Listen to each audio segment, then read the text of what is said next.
ফেব্রুয়ারিতে নির্বাচনের পথে বাধা দেখছে না বিএনপি। জুলাই সনদের ভিত্তিতে রাষ্ট্র গঠনে সব দলকে পাশে চান নেতারা।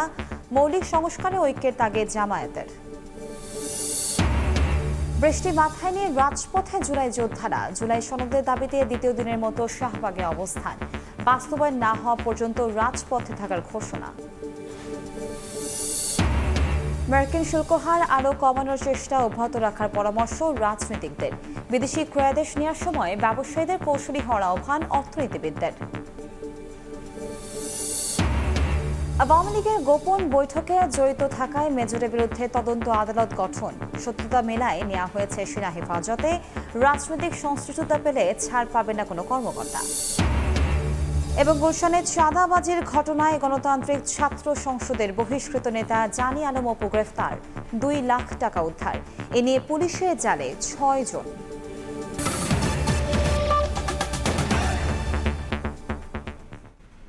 সময় সংবাদের সঙ্গে আছি আমি কনক আজাদ। ফেব্রুয়ারিতে জাতীয় নির্বাচনের পথে কোনো বাধা দেখছে না বিএনপি। ভোটের বিষয়ে সরকারকে পদক্ষেপ নেওয়ার আহ্বান জানিয়ে দলটির নেতারা বলেন, জুলাই সনদ বাস্তবায়নের সব প্রক্রিয়া সম্পন্ন করেছে বিএনপি। এর ভিত্তিতে রাষ্ট্র গঠন প্রক্রিয়ায় সব দলের ঐক্যবদ্ধ থাকার আশা প্রকাশ করেন তারা। রাজনৈতিক দলগুলোর মধ্যে ঐক্যমত্যের ভিত্তিতে জুলাই সনদ প্রস্তুত করতে শেষ মুহূর্তে কাজ করে যাচ্ছে জাতীয় ঐক্যমত্য কমিশন। তবে সব দলের সঙ্গে 2 দফায় 67টি বৈঠকের পরও এখনও চূড়ান্ত হয়নি সনদ। যদিও দ্রুত তা প্রকাশের জন্য ইতোমধ্যে সনদের খসড়া করেছে কমিশন। বিএনপি বলছে প্রায় সব প্রতিশ্রুতিতে একমত তারা। দলটির স্থায়ী কমিটির সদস্য সালাউদ্দিন আহমদ প্রত্যাশা করেন, জুলাই সনদের ভিত্তিতে রাষ্ট্র গঠন প্রক্রিয়ায় একমত হবে রাজনৈতিক দলগুলো। আমরা 826টি মোট প্রস্তাবের মধ্যে 51টি বাদে 51 বাদে বাকি সবগুলোতে একমত হয়েছি।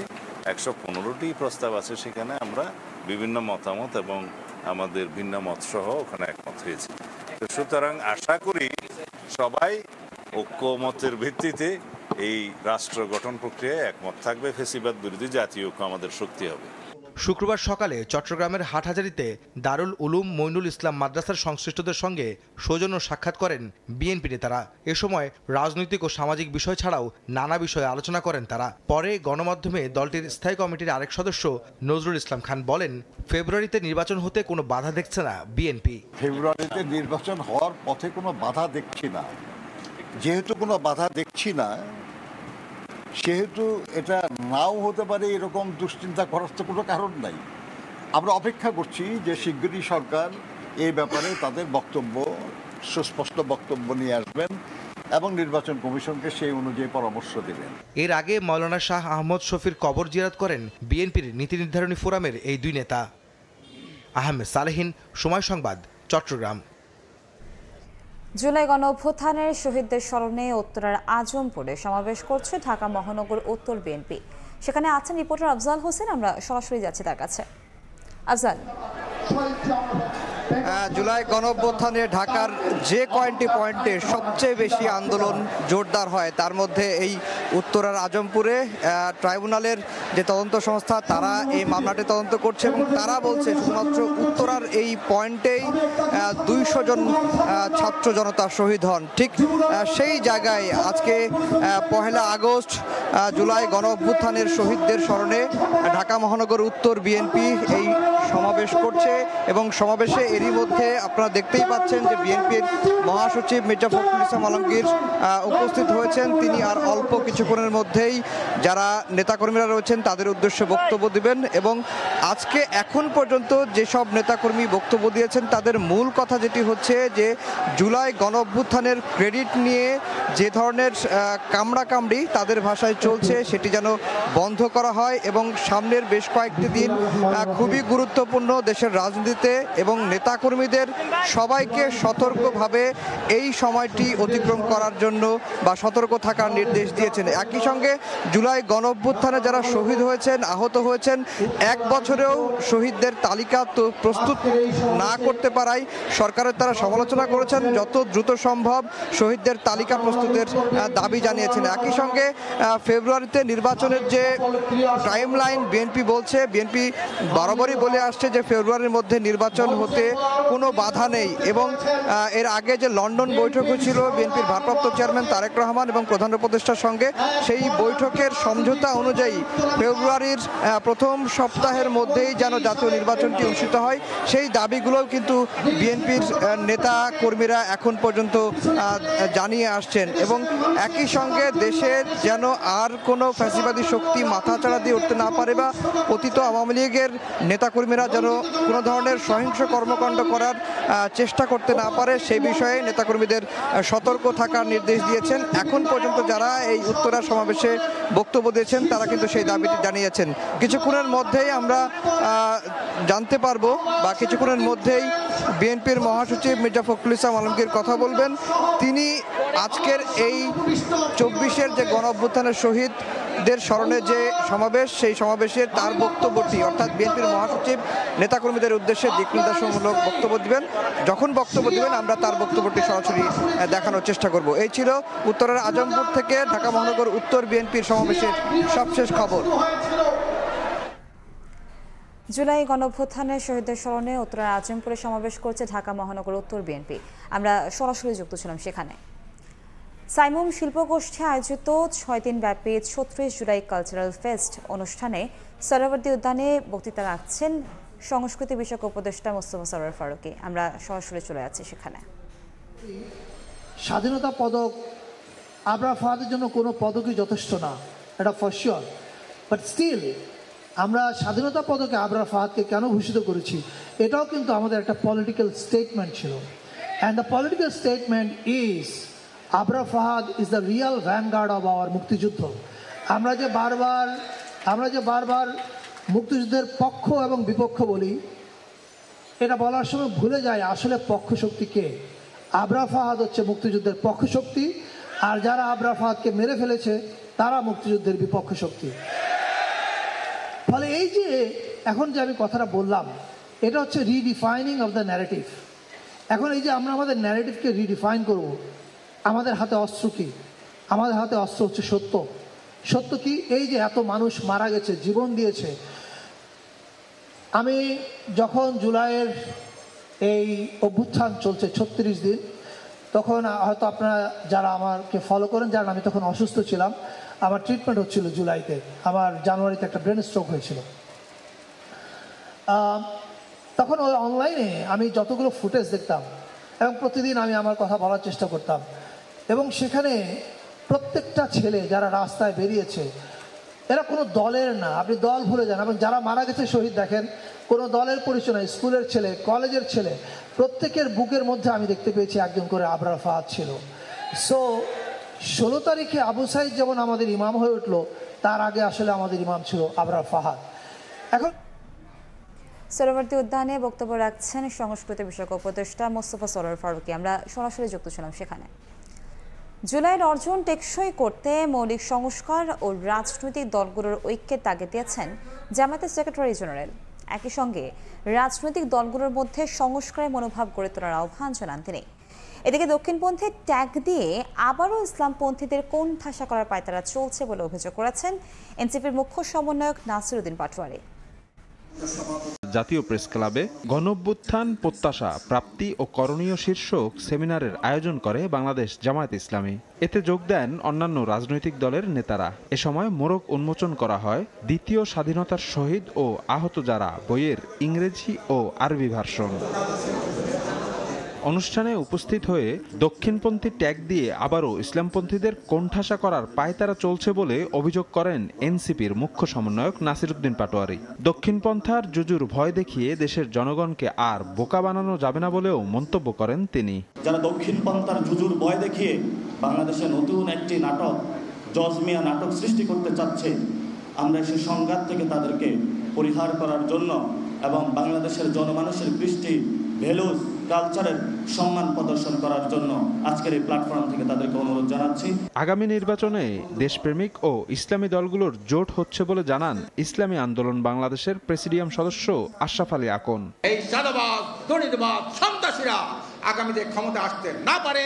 এই জন্য আমরা দেশপ্রেমিক ইসলাম এবং ইসলামী দলগুলির মধ্যে একটা অটুট আমরা ঐক্য করার আমরা প্রত্যয় ব্যক্ত করছি।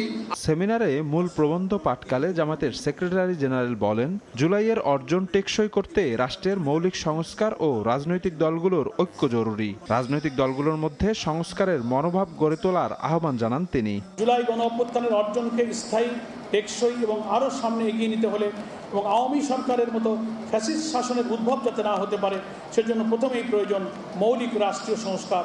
এজন্য প্রয়োজন দেশের রাজনৈতিক দলসমূহের বৃহত্তর ঐক্যমত গড়ে তোলা। সেমিনারে জুলাই অভ্যুত্থানের শহীদদের অর্ধশত পরিবার এবং আহতরা উপস্থিত ছিলেন।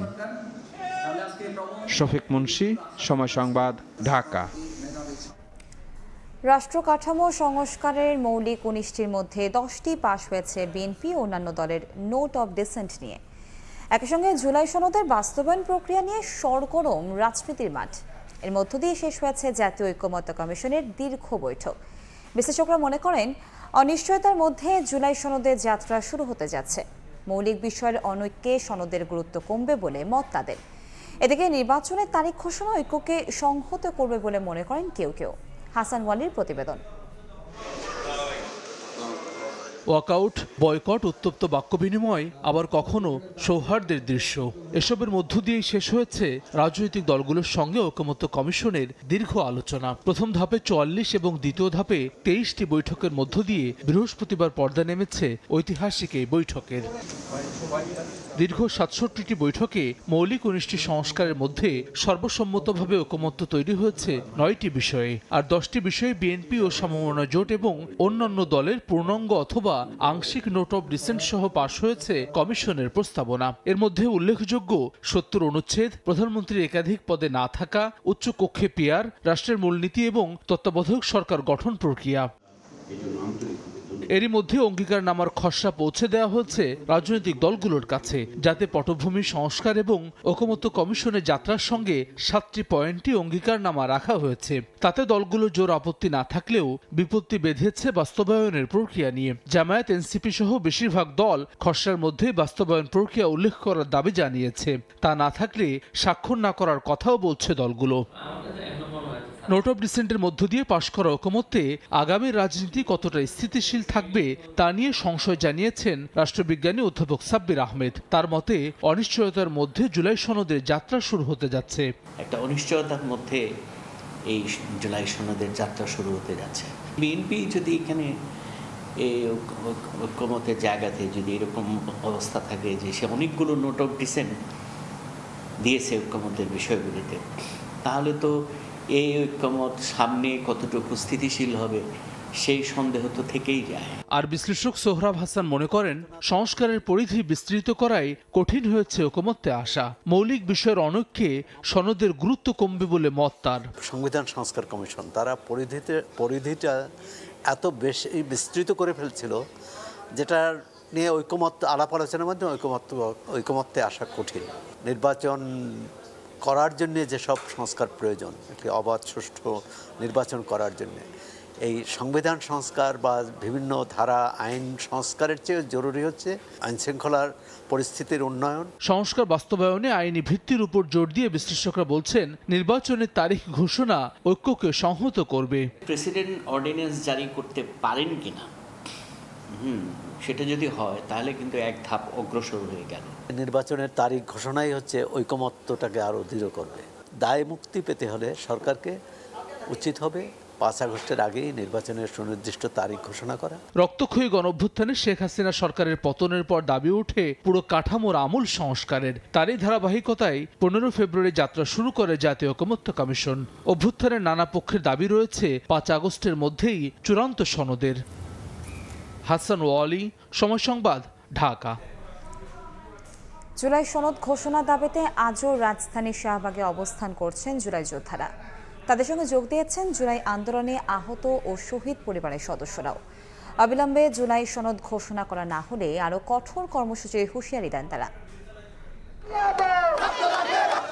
টানা দ্বিতীয় দিনের মতো রাজধানীর শাহবাগে চলছে জুলাই যোদ্ধাদের অবস্থান কর্মসূচি। রোদ বৃষ্টি মাথায় নিয়ে কর্মসূচি পার হয়েছে 24 ঘন্টার বেশি। করা হয়েছে অস্থায়ী মঞ্চ। মঞ্চে দাঁড়িয়ে দাবি আদায়ে দিচ্ছেন নানা স্লোগান আর বক্তব্য দিচ্ছেন জুলাইয়ে আহত ও শহীদ পরিবারের সদস্যরা। অবস্থানকারীদের দাবি জুলাই সনদ সংবিধানে লিপিবদ্ধ করতে হবে। এছাড়া শহীদ পরিবার ও আহতদের দায়িত্ব গ্রহণ, আহতদের চিকিৎসা ও পুনর্বাসনের দাবিও জানান জুলাই যোদ্ধারা। আমরা কি চেয়েছি? আমরা কোনো শহীদ পরিবার এই রাষ্ট্র চেয়েছি না? কোনো শহীদ পরিবাররা সচিব হইব, মন্ত্রী হইব, তা তো চাই না। শহীদদের সম্মান একটা হচ্ছে জুলাই ঘোষণাপত্র, একটা জুলাই সনদ। আমাদের দাবি দুইটা না মানা পর্যন্ত আমরা রাস্তা ছাড়বো না। এদিকে দুপুরে জুলাই সনদের নমুনা প্রস্তাবনা প্রকাশ করেন জুলাই যোদ্ধা সংসদের মুখ্য সংগঠক। জানান দাবি বাস্তবায়ন না হওয়া পর্যন্ত রাজপথ ছেড়ে যাবেন না তারা। সরকারকে আহ্বান করব অতি দ্রুত সময়ের মধ্যে জুলাই ঘোষণাপত্র এবং জুলাই সনদ জারি করুন। আমাদেরকে রাস্তায় রাখবেন না। জুলাই ঘোষণাপত্র, জুলাই সনদ বাস্তবায়িত হওয়ার পরে সরকার যখন প্রতিশ্রুতি দিবে যেটাকে স্থায়ী বিধানে অন্তর্ভুক্ত করা হবে, তখনই আমাদের কর্মসূচি আমরা শেষ করব। শুক্রবার শাহবাগ মোড় অবরোধ করে রাখলেও খোলা রাখা হয়েছে ইউটার্নগুলো। ফলে মোড়ের চারপাশে যান চলাচল স্বাভাবিক রয়েছে। মনির হোসাইন, সময় সংবাদ, ঢাকা। এই মুহূর্তে শাহবাগে আছেন রিপোর্টার ধ্রুব ব্যানার্জি। আমরা যাচ্ছি তার কাছে। ধ্রুব, তারা স্লোগান দিচ্ছেন এবং খুব দ্রুতই যাতে জুলাই ঘোষণাপত্র ও জুলাই সনদ বাস্তবায়ন এবং স্থায়ী বিধানে যাতে এটিকে যুক্ত করা হয় সেই দাবিতে তাদের যে অবস্থান কর্মসূচি, সেই অবস্থান কর্মসূচি কিন্তু চলছে। আমরা এখানে এসে আজকে লক্ষ্য করেছি, আজকে দুপুরের পর থেকে এখানে আমরা এসে দেখেছি আইন শৃঙ্খলা বাহিনীর উপস্থিতি মূলত ছিল। আইন শৃঙ্খলা বাহিনী এখানে উপস্থিত হয়ে এখানকার প্রথমে তারা আজকে বেলা 4টার দিকে তারা এখানকার মূল সড়কের যে যান চলাচল সেটা যাতে বাধাগ্রস্ত না হয় সেই চেষ্টাই করেছিলেন এবং তাদের যে ব্যারিকেডগুলো ছিল রাস্তায় সেগুলো কিন্তু তুলে নিয়েছিলেন। কিন্তু এরপরই এখানকার যারা আন্দোলনকারী আছেন, যারা অবস্থান কর্মসূচি করছেন, তারা কিন্তু সেটা মেনে নেননি এবং তারা আবারও তাদের যে এখানকার বাঁশ ছিল, বাঁশ দিয়ে আবারও ব্যারিকেডগুলো দিয়েছেন এবং ব্যারিকেড দিয়ে এখানকার যান চলাচল কিন্তু আবারও তারা বন্ধ করে দিয়েছেন। আমরা তাদের সঙ্গে কথা বলেছিলাম যে কতক্ষণ পর্যন্ত তারা এখানে থাকবেন। তারা বলছেন যতক্ষণ না পর্যন্ত জুলাই ঘোষণাপত্র, জুলাই সনদ বাস্তবায়ন এবং সেটিকে স্থায়ী বিধানে যুক্ত করার প্রক্রিয়া এবং সেটার জন্য সুনির্দিষ্ট আশ্বাস দেয়া না হবে ততক্ষণ পর্যন্ত তারা মূলত শাহবাগের যেই জায়গাটিতে তারা অবস্থান করছেন এই জায়গাটি ছেড়ে যাবেন না। আমরা লক্ষ্য করেছি মূলত শাহবাগের যে জায়গাটিতে তারা অবস্থান করছেন এখানটা কিন্তু খুবই গুরুত্বপূর্ণ একটা জায়গা। সুতরাং প্রত্যেকটি মোড়ে, অর্থাৎ শাহবাগ থেকে ঢাকা বিশ্ববিদ্যালয়ের দিকে যে সড়কটি গিয়েছে অথবা শাহবাগ থেকে কারণ বাজার হয়ে জাহাঙ্গীর গেটের দিকে যে সড়কটি রয়েছে, এই দুটি সড়কের যে প্রবেশ মুখ অর্থাৎ প্রত্যেকটি কোনায় কোনায় মূলত আইন শৃঙ্খলা বাহিনীর যে অবস্থান সেটা কিন্তু আমরা লক্ষ্য করেছি। আমরা এখানে যারা আন্দোলনকারী আছেন তাদের অনেককেই যেটা লক্ষ্য করেছি যে তাদের যে দীর্ঘ আন্দোলন, সেই দীর্ঘ আন্দোলনের অংশ হিসেবে তারা এখানে এসেছেন এবং তারা বলছেন তারা এখানে এসেছেন তাদের অধিকার প্রতিষ্ঠার জন্য, জনগণের অধিকার প্রতিষ্ঠার জন্য। এই ছিল রাজধানীর শাহবাগ থেকে আমার কাছে সর্বশেষ। আমরা সরাসরি যুক্ত ছিলাম শাহবাগ থেকে। পুনর্ভাগ কমিয়ে বাংলাদেশি পণ্যের ওপর 20% শুল্ক নির্ধারণ করেছে যুক্তরাষ্ট্র। তবে এই হার আরও কমানোর চেষ্টা অব্যাহত রাখতে সরকারের প্রতি আহ্বান জানিয়েছেন রাজনীতিকরা। মার্কিন বর্ধিত শুল্ক কমায় স্বস্তি ফেরেছে ব্যবসায়ী মহলে। ক্রয়াদেশ নেওয়ার সময় দর কষাকষিতে সক্ষমতা বাড়াতে না পারলে এই সুবিধার সুফল মিলবে না বলে সতর্ক করেছে বিকেএমইএ। আর ট্রাম্পের বাণিজ্য নীতির নেতিবাচক প্রভাব মোকাবেলায় কৌশলী হওয়ার পরামর্শ অর্থনীতিবিদদের। 15-র সঙ্গে বাড়তি 37% যোগ করে গেল এপ্রিলে বাংলাদেশি পণ্যে যে শুল্ক বসিয়েছিলেন মার্কিন প্রেসিডেন্ট ট্রাম্প, 3 দফায় আলোচনা শেষে সেই বাড়তি শুল্ক কমিয়ে 20% করেছে ওয়াশিংটন। অর্থাৎ 35% শুল্ক দিয়ে যুক্তরাষ্ট্রে রফতানি হবে বাংলাদেশি পণ্য। স্থানীয় সময় বৃহস্পতিবার হোয়াইট হাউসের ওয়েবসাইটে ট্রাম্পের নির্বাহী আদেশে বাংলাদেশ ছাড়াও কয়েক ডজন দেশের ওপর মার্কিন শুল্কের নতুন হার তুলে ধরা হয়। একে ধারাবাহিক আলোচনার সফলতা হিসেবে উল্লেখ করে সরকার। তবে শুল্ক হার আরও কমানোর চেষ্টা অব্যাহত রাখার পরামর্শ রাজনীতিকদের। এটা তো ফাইনাল কিছু না, এটা তো একটা চলমান প্রক্রিয়া টেরিফ। সুতরাং এটাকে আরো কিভাবে ইমপ্রুভ করা যায় আগামী দিনে ওদের নেগোসিয়েশনের মাধ্যমে, আমাদের ক্যাপাসিটি বিল্ডিংয়ের মাধ্যমে। আর আমাদেরকে তো শুধু যুক্তরাষ্ট্রের উপর নির্ভর করে আমাদের অর্থনীতি বসে থাকতে পারবে না। এদিকে বাংলাদেশের কূটনৈতিক তৎপরতাকে সফল হিসেবে দেখছেন রফতানিতে চাপে পড়া ব্যবসায়ীরা। তবে ট্রাম্পের বাণিজ্য নীতি বিশ্ববাজারে যে নেতিবাচক প্রভাব ফেলবে তা মোকাবেলায় কৌশলী হওয়ার পরামর্শ অর্থনীতিবিদদের। সফল নেগোসিয়েশন হয়েছে বাংলাদেশের জন্য। আমাদের রপ্তানিকারকদেরকে খুব সতর্ক থাকতে হবে, এই বর্ধিত ট্যারিফটা কোনোভাবেই কোনো অংশ যেন বায়াররা, ক্রেতারা আমাদের উপর চাপাতে চেষ্টা না করে, সেই জায়গাটাতে আমাদেরকে কঠিন থাকতে হবে। অতিরিক্ত শুল্ক আরোপের যে একটা উদ্যোগ মার্কিন প্রশাসন থেকে, প্রেসিডেন্ট ট্রাম্প থেকে নেওয়া হয়েছে, এটার ফলে কিন্তু সামগ্রিকভাবে বিশ্ব যে বাণিজ্য ব্যবস্থা, এটার উপরে একটা বিরূপ প্রভাব পড়বে।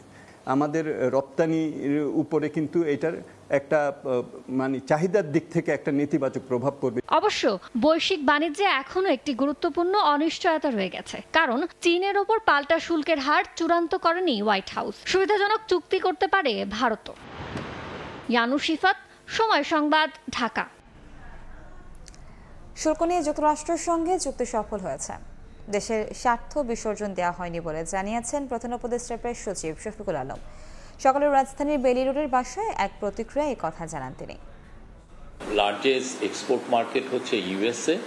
তো ইউএসএর সাথে আমাদের এই ট্যারিফের কারণে ইউএসএর মার্কেটে আমাদের এক্সপোর্ট দিন দিন উত্তরোত্তর এটা বৃদ্ধি পাবে, এটুকু আমরা আশা করতে পারি। যে এগ্রিকালচার প্রোডাক্ট সেগুলো আমরা আনতে চাই, তাদের সাথে কোনো ধরনের কোনো সামরিক চুক্তি করি নাই, এটা আপনি নিশ্চিত থাকবেন। এবার রক্তাক্ত জুলাই প্রসঙ্গ।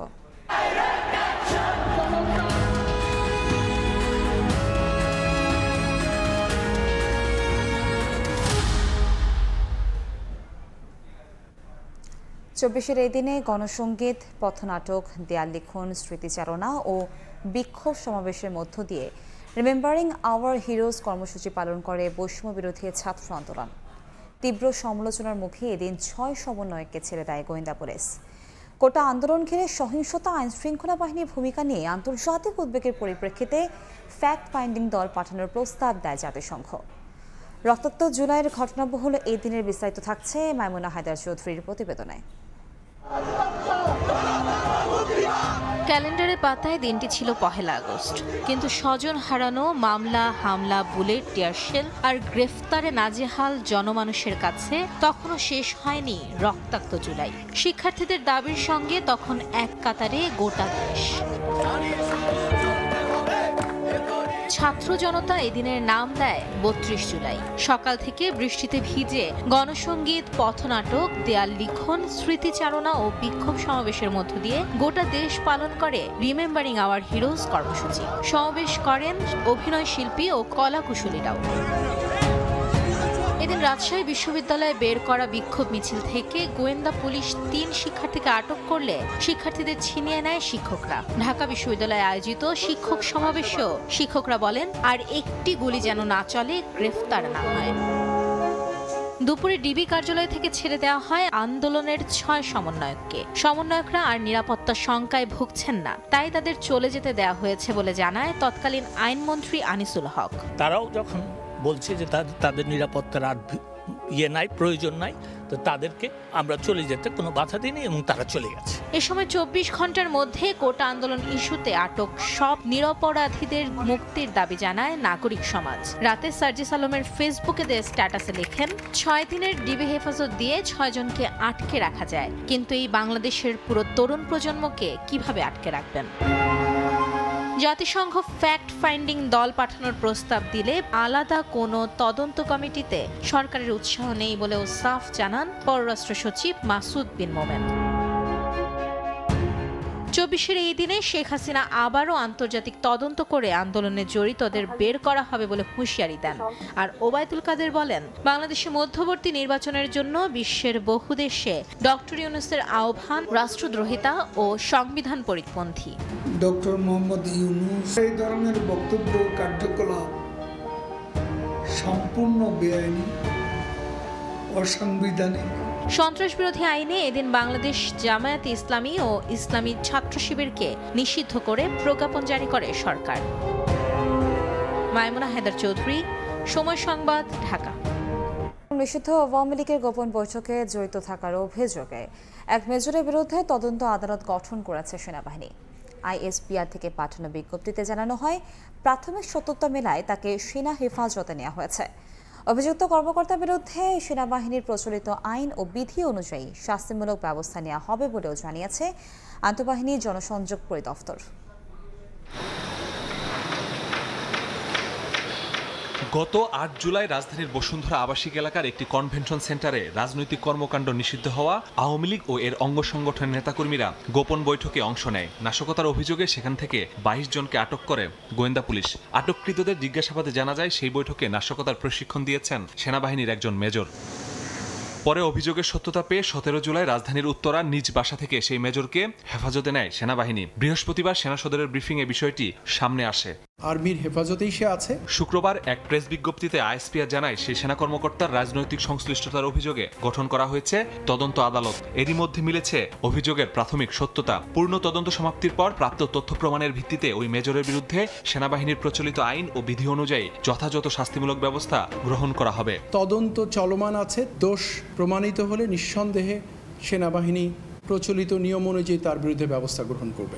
এদিকে এ বৈঠকের পর থেকেই নড়েচড়ে বসেছে পুলিশের বিশেষ শাখা এসবি। নাশকতার আশঙ্কায় রাজধানীতে ১১ দিনের বিশেষ অভিযান শুরু করেছে ডিএমপি।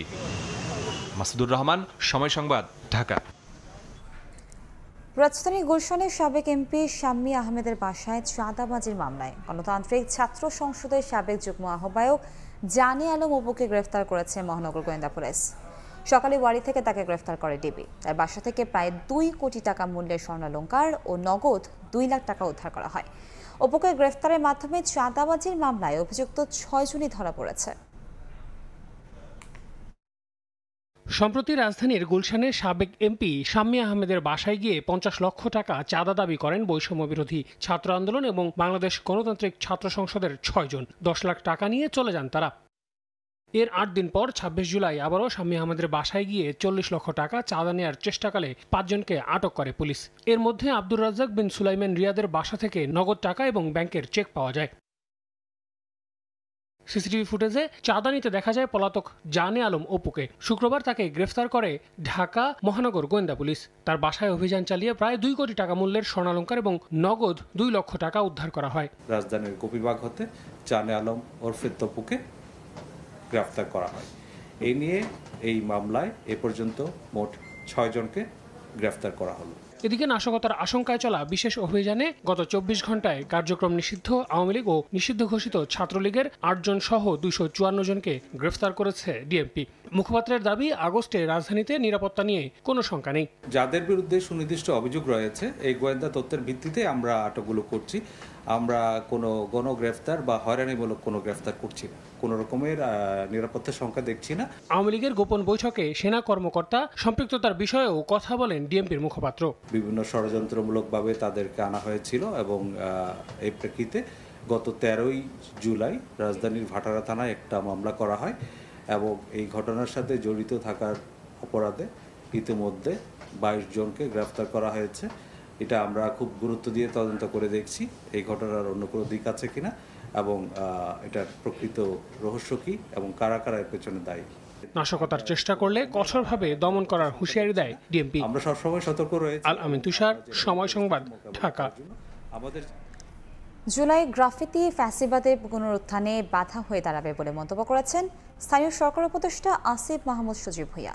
বলেন, ২৪শে জুলাই দেয়ালগুলো প্রতিবাদের কণ্ঠস্বর হয়ে উঠেছিল।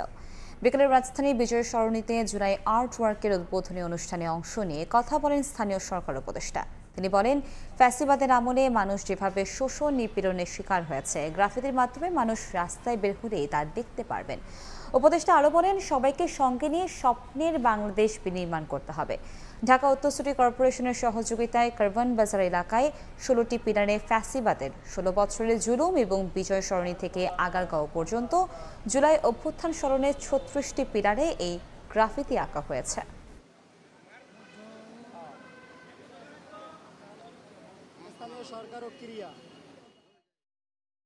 গত বছর জুলাই আগস্টে দেয়াল কথাও বলেছে, দেয়ালের মুখ হচ্ছে। আমরা তো আন্দোলন করে হয়তো চলে গেছি, কিন্তু দেয়ালগুলো সবসময় হাজির ছিল। জুলাই গণঅভ্যুত্থানের সময়কার ইতিহাস এবং গত 16 বছরের একইভাবে শাসনামলের প্রতিটি বছরেই আপনারা জানেন নিপীড়নের এবং একই সাথে মানুষের প্রতিবাদের ইতিহাস রয়েছে। সেই ইতিহাসগুলোকে আবার নতুন করে মানুষের সামনে তুলে ধরা। যদি আপনারা আমাদের ফান্ডের অংশে আয়করগুলো দেখেন, গত 16 বছরের যে ইতিহাস সেখানে তুলে ধরা হয়েছে। কেন্দ্রীয় শহীদ মিনারে গণসংহতি আন্দোলন আয়োজিত জুলাই গণসমাবেশ চলছে। এই মুহূর্তে সেখানে আছেন রিপোর্টার রাইদুল ইসলাম শুভ। আমরা যাচ্ছি তার কাছে। রাইদুল, জুলাই গণ অভ্যুত্থানের একটি বছর পেরিয়েছে। এক বছর পরে এসে গণ আন্দোলন সংহতির পক্ষ থেকে কিন্তু আজকে এই শহীদ মিনার প্রাঙ্গণে তারা গণসমাবেশ করছে এবং বিভিন্ন রাজনৈতিক দল, সামাজিক সংগঠনের নেতাকর্মীরা সহ সকলে কিন্তু এখানে অংশগ্রহণ করেছেন।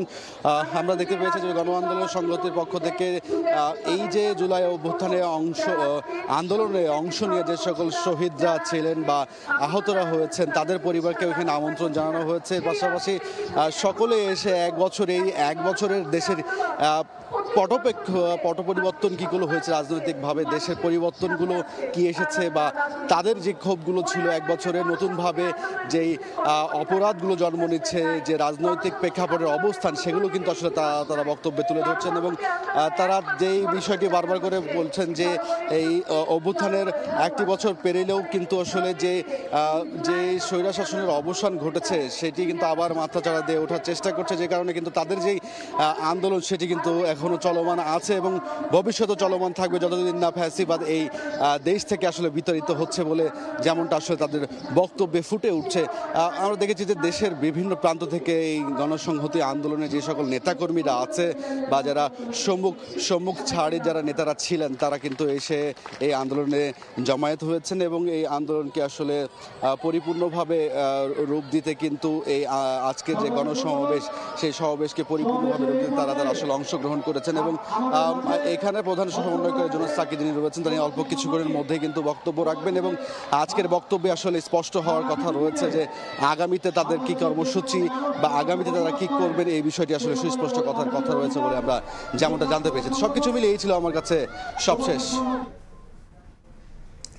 জুলাই গণসমাবেশ চলছে, সেই খবরে জানাচ্ছিলেন আমাদের সহকর্মী রাইদুল ইসলাম শুভ।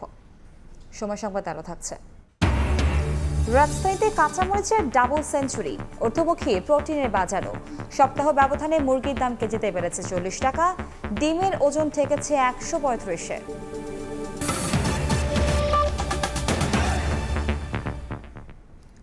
ডাকসু নির্বাচনের তফসিল ঘোষণার পর এবার প্রার্থী বাছাই নিয়ে চলছে আলোচনা।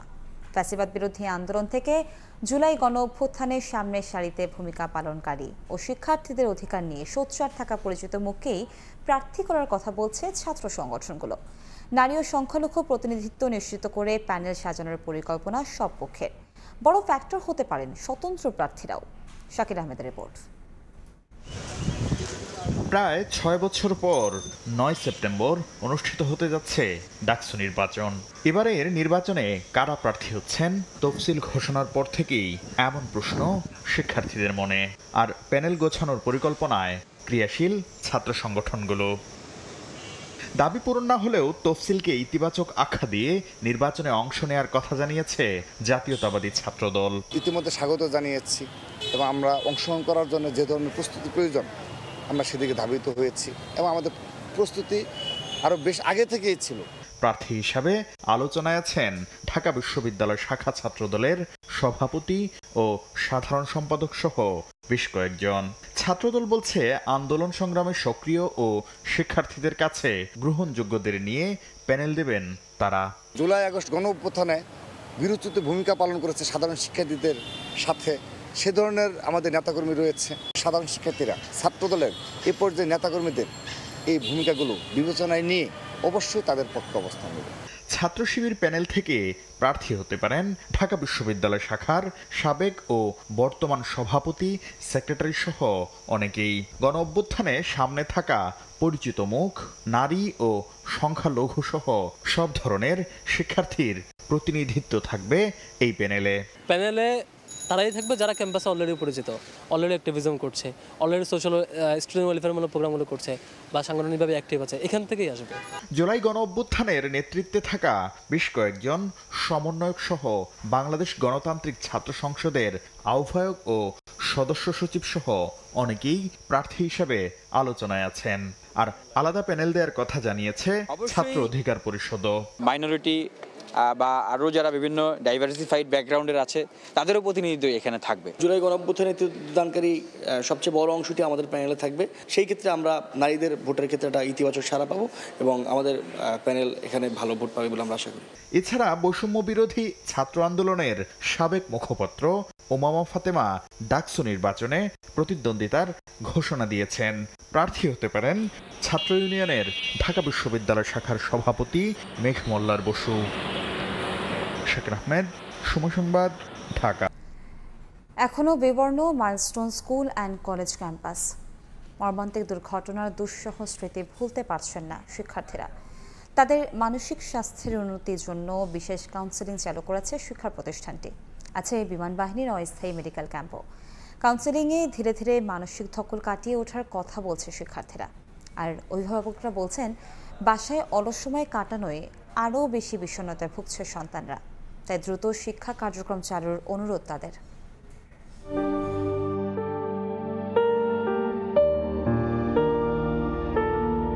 পেরিয়ে গেছে এক সপ্তাহেরও বেশি সময়, কিন্তু এক সময় শিশুদের কলকাকলিতে মুখরিত উত্তরার মাইলস্টোন ক্যাম্পাস যেন এখনও বিবর্ণ।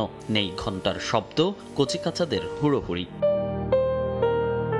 স্বপ্নের ক্যাম্পাসে মর্মান্তিক যুদ্ধবিমান বিধ্বস্তের ঘটনায় সহপাঠী আর ছোট ভাই বোনদের হারিয়ে এখনও বিয়োগের সুর বাজছে। এরই মধ্যে নিয়মিত ক্লাস শুরুর কথা জানিয়েছে কর্তৃপক্ষ। এমন অবস্থায় শিক্ষার্থীদের মানসিক স্বাস্থ্যের উন্নতির জন্য স্কুলের পক্ষ থেকে চালু করা হয়েছে বিশেষ কাউন্সেলিং সেবা। সেই সঙ্গে আছে বিমান বাহিনীর অস্থায়ী মেডিকেল ক্যাম্পও। শিক্ষার্থী ও অভিভাবকরা প্রতিদিনই ক্যাম্পাসে আসছেন কাউন্সেলিংয়ের জন্য। শিক্ষার্থীরা বলছেন দুঃসহ স্মৃতি ভুলতে না পারলেও তাদের এখন ফিরতে হবে ক্লাসে। আর কাউন্সেলিংয়ের পর অনেকের মানসিক অবস্থারও ধীরে ধীরে উন্নতি হয়েছে বলে জানায় তারা। মানসিকভাবে এখনো কষ্টে আছি, বাচ্চাদের কথা ভুলতে পারিনি। বিল্ডিংয়ের সামনে দিয়ে গেলে আমাদের সেই চিত্র মনে উঠছে যে কত মানুষ এখান থেকে আহত নিহত হয়েছে। এইচএসসি আছে পরের বছর, পড়ালেখা চালিয়ে যেতে হবে, সেকেন্ডারি উঠবো আমরা, এই জন্যই সবাই আসবে। ক্যাম্পাসে যে জিনিসগুলা দেখে আগে আমরা খুশি হইতাম, এখন সেগুলা পুরা সান্ত্বনা দেওয়ার জন্য আসলে কাউন্সেলিংটা করেছে। আমাদের অনেক কিছু বলেছে, বুঝিয়েছে। ব্রিদিং এক্সারসাইজ, যাতে আমাদের মনটা একটু হালকা থাকে। যখন স্কুল খুলবে ইনশাআল্লাহ ক্লাস করব। এদিকে মেডিকেল টিমের সঙ্গে সঙ্গে শিক্ষার্থীদের মানসিক শক্তি বাড়াতে কাজ করছেন শিক্ষকরাও। আর অভিভাবকরা বলছেন বাসায় বসে বসে আরও বেশি মানসিক সমস্যায় ভুগছে তাদের সন্তানরা। তাই দ্রুত ক্লাস কার্যক্রম শুরু করা উচিত। আমাদের এখানে কনসালটেশন ডাক্তার দেওয়া, সাইকিয়াট্রিস্ট দেওয়া, তারা কথা বলছে, ডাক্তার দেখাচ্ছে, আমাদের সাথে কথা বলছে।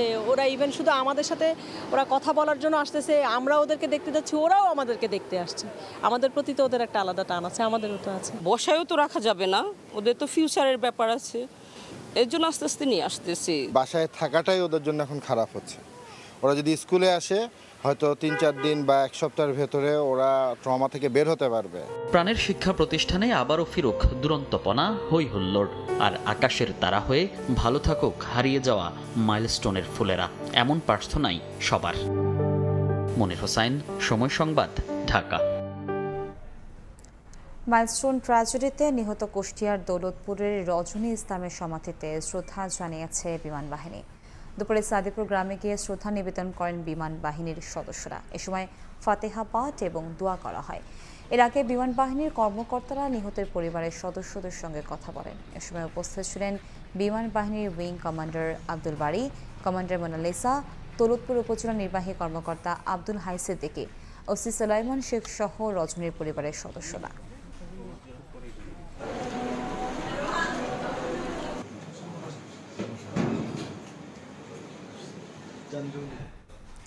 সময় সংবাদে আরও থাকছে।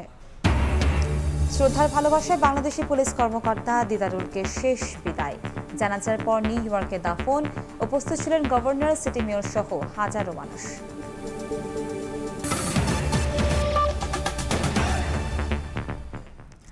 রাজধানীর কারওয়ান বাজারে আবারও বেড়েছে কাঁচা মরিচের দাম।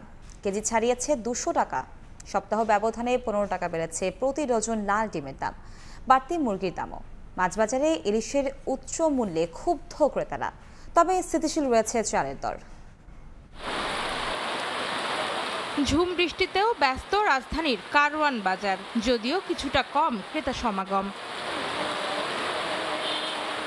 বৃষ্টি মুখর দিনে দরদামেও ঠান্ডা করলা, পটল, ঢেঁড়স, বরবটি সহ বেশিরভাগ সবজি। কমেছে বেগুনের দামও, তবে আবারও ঊর্ধ্বমুখী কাঁচামরিচের দাম। কেজি উঠেছে 200 টাকায়। দাম বৃদ্ধির জন্য টানা বৃষ্টিকে দায়ী করছেন বিক্রেতারা। বেশি লয়া বেশি ব্যস্ত হয়, এখন সিজন শেষ না, আবার বর্ষার সময় এখানে একটু দাম বেশি। মরিচ যথারীতি আগুন। মরিচের বাজার অন্যান্য দিনের তুলনায় বাড়তি আছে। এতটা বেশি আসলে আনএক্সপেক্টেড। বৃষ্টি হলে সবজির দামটা কিছুটা কমে। সাপ্তাহিক ছুটির দিনে চড়া মাছ বাজার। ভরা মৌসুমেও ইলিশের উচ্চ মূল্যে ক্ষুব্ধ ক্রেতারা। দাম অনেক বেশি, আর ইলিশ মাছ আমাকে বিরক্ত করেছে, আমি কিনিনি, প্রচুর দাম। যে ইলিশ এবং টেস্টটাও সেরকম নাই, অন্যান্যবার যে টেস্ট পাই এই টেস্ট নাই। এরা অনেকে বলছে যে বৃষ্টি হয় না এবার, এই কারণে হয়তো এরকম হচ্ছে টেস্ট, এবং দাম বেশি। বাড়তি দামে কেনাবেচা হচ্ছে ডিম মুরগিও। সপ্তাহ ব্যবধানে 10 থেকে 40 টাকা পর্যন্ত বেড়ে ব্রয়লার 160 আর সোনালী বিক্রি হচ্ছে 320 টাকায়। ডজনে 15 টাকা বেড়েছে লাল ডিমের দাম। এতে হতাশ ক্রেতারা, যদিও যৌক্তিক কারণ জানেন না বিক্রেতারা। গত সপ্তাহে কিনছি 1900 টাকা 200 ডিম, আর আজকে কিনলাম 2100 টাকা দিয়েছে। ডিমের দামে এই সময় এমনি একটু নির্ধারিত একটু বারো কমে, কারণ কি লেগে এই টাইমে বর্ষা বৃষ্টি বাদল সব জায়গায়। কিছু কিছু খামারে গাড়ি যাইতে পারে না বৃষ্টির কারণে, এই কারণে একটু বাজারটা একটু খারাপ গেছে। এদিকে উচ্চ মূল্যেই স্থিতিশীল রয়েছে চালের বাজার। ওঠানামা নেই মুদিপণ্যের দামে। অন্তরা সেন, সময় সংবাদ, ঢাকা। টানা বৃষ্টিতে সাভারে ডুবে গেছে বেশ কয়েকটি সড়ক। পাড়ি ও দোকানে পানি ঢুকে পড়ায় দুর্ভোগে স্থানীয়রা। সড়ক ডুবে যাওয়ায় গন্তব্যে যেতে অনেকে ভাড়া করেন নৌকা। গত কয়েকদিনের বৃষ্টিতে সাভারের সাদু মার্কেট, হাসান কলোনি, পুরাতন ইপিজেড সহ বিভিন্ন এলাকায় জনজট দেখা গেছে। বসতঘর, শিক্ষা প্রতিষ্ঠান ও ব্যবসায়ী প্রতিষ্ঠানে পানি ওঠায় ভোগান্তি চরমে পৌঁছেছে। স্থানীয়দের অভিযোগ, পর্যাপ্ত ড্রেনেজ ব্যবস্থার অভাব, পানি নিষ্কাশনের ব্যবস্থা না থাকা এবং জলাশয়গুলো ভরাট হয়ে যাওয়ায় এমন দুর্ভোগ। এজন্য কর্তৃপক্ষের উদাসীনতাকে দায়ী করেন তারা।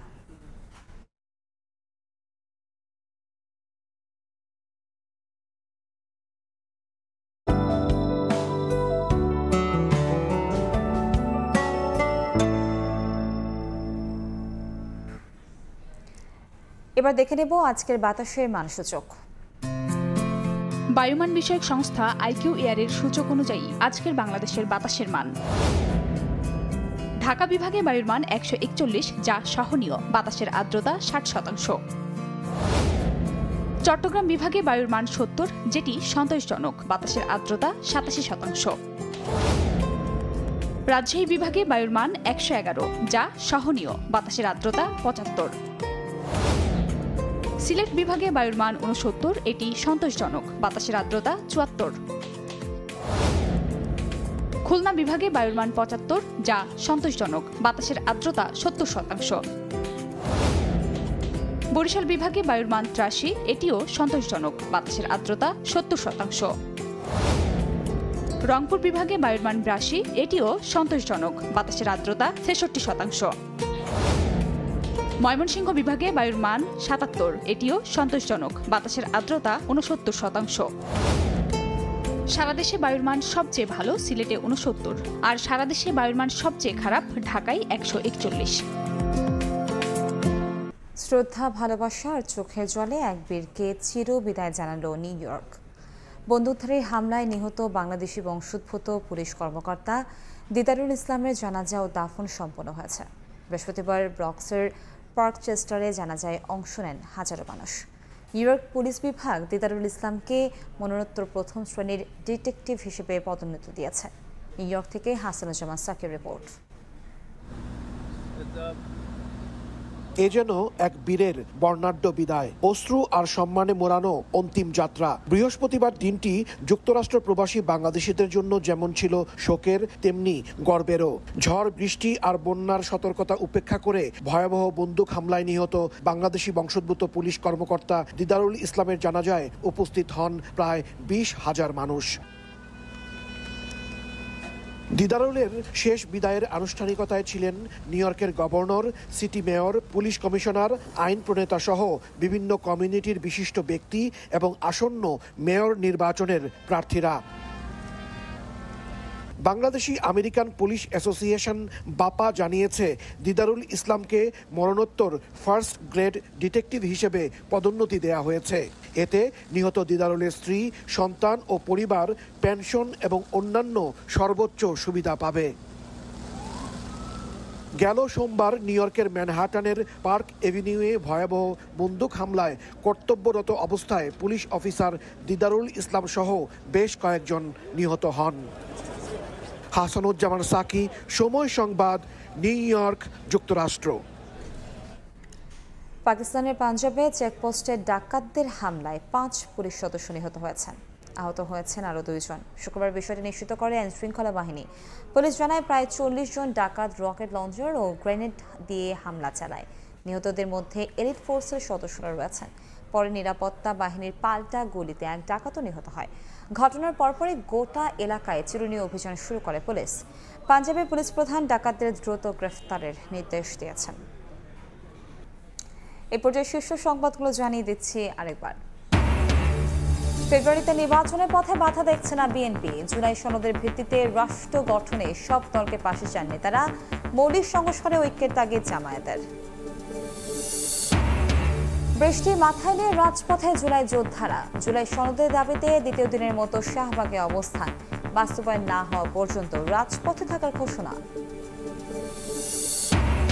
এবং মার্কিন শুল্ক হার আরও কমানোর চেষ্টা অব্যাহত রাখার পরামর্শ রাজনীতিকদের। বিদেশি ক্রয়াদেশ নেওয়ার সময় ব্যবসায়ীদের কৌশলী হওয়ার আহ্বান অর্থনীতিবিদদের।